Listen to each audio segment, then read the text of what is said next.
ನಮಸ್ಕಾರ ದೇವರವರೇ. ದರಖಾಸ್ತು ಪೋಡಿಗೆ ಸಂಬಂಧಪಟ್ಟಂತೆ ಪಹಣಿ ಬಗ್ಗೆ ನಾನು ತಿಳಿಸ್ತಾ ಇದ್ದೆ. ಪಹಣಿಯನ್ನು ನಮೂನೆ 16ರಲ್ಲಿ ಬರೀತಾರೆ. ಇದರಲ್ಲಿ ಒಟ್ಟು 1ರಿಂದ 13 ಕಾಲಮ್ಸ್ ಇರ್ತದೆ. ಈಗಾಗಲೇ ನಾನು 1ರಿಂದ 9 ಕಾಲಮ್ ಬಗ್ಗೆ ವಿವರವಾಗಿ ತಿಳಿಸ್ಕೊಟ್ಟಿದ್ದೇನೆ. ಇವತ್ತು ನಾನು ಕಾಲಮ್ ನಂಬರ್ 10 ಮತ್ತು 11 ಬಗ್ಗೆ ತಿಳಿಸ್ಕೊಡ್ತೀನಿ. ಕಾಲಮ್ 10ರಲ್ಲಿ ಕಬ್ಜೆ ಅಥವಾ ಸ್ವಾಧೀನತೆಯ ರೀತಿ ಅಂದರೆ ಈ ಜಮೀನು ಕಾಲಮ್ ನಂಬರ್ 9ರಲ್ಲಿ ಏನು ಖಾತೆದಾರ ಇರ್ತಾನೆ ಅವನಿಗೆ ಹೇಗೆ ಬಂತು ಅನ್ನೋದನ್ನ ಮ್ಯುಟೇಷನ್ ಮಾಡಿರ್ತಾರೆ. ಅಂದರೆ ಮ್ಯುಟೇಷನ್ ರಿಜಿಸ್ಟರ್ ಬಿಟ್ಟು MR ನಂಬರ್ ಮೆನ್ಷನ್ ಮಾಡಿರ್ತಾರೆ.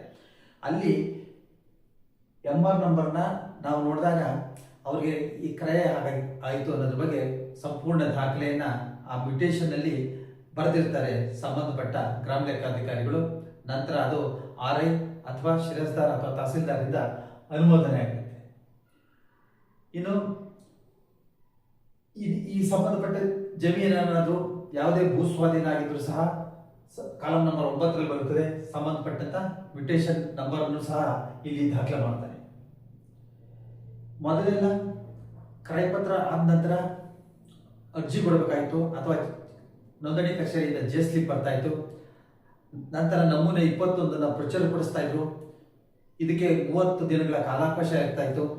ಈ ಕಾಲಾವಕಾಶದ ಒಳಗಡೆ ಯಾವುದೇ ಒಂದು ತಕರಾರು ಅರ್ಜಿ ಬರಲಿಲ್ಲ ಅಂತಂದ್ರೆ ಮ್ಯುಟೇಷನ್ ಅಂಗೀಕಾರ ಆಗ್ತಾ ಇತ್ತು. ಒಂದು ವೇಳೆ ಯಾವುದಾದ್ರೂ ತಕರಾರು ಬಂತು ಅಂತಂದ್ರೆ ಸಂಬಂಧಪಟ್ಟ ತಕರಾರು ರಿಜಿಸ್ಟ್ರಿಗೆ ಅದನ್ನ ದಾಖಲಿಸಿಕೊಂಡು ವಿಚಾರಣೆ ನಡೆಸಿ ನಂತರ ಖಾತೆಯನ್ನ ಮಾಡಿಕೊಡ್ಲಾಗಿತ್ತು. ಆದರೆ ಇತ್ತೀಚೆಗೆ ಹೊಸ ಸಾಫ್ಟ್ವೇರ್ಗಳು ಬಂದಿರೋದ್ರಿಂದ ಕಾವೇರಿಯಲ್ಲಿ ನೋಂದಣಿ ಆದ ತಕ್ಷಣವೇ ಫಾರಂ ನಂಬರ್ 121 ಜನರೇಟ್ ಆಗುತ್ತೆ. 7 ದಿನಗಳ ಕಾಲಾವಕಾಶ ಇರುತ್ತೆ. ಆ 7 ದಿನ ಒಳಗೆ ಸಂಬಂಧಪಟ್ಟವರು ತಕರಾರು ಅರ್ಜಿ ನೀಡಬೇಕು.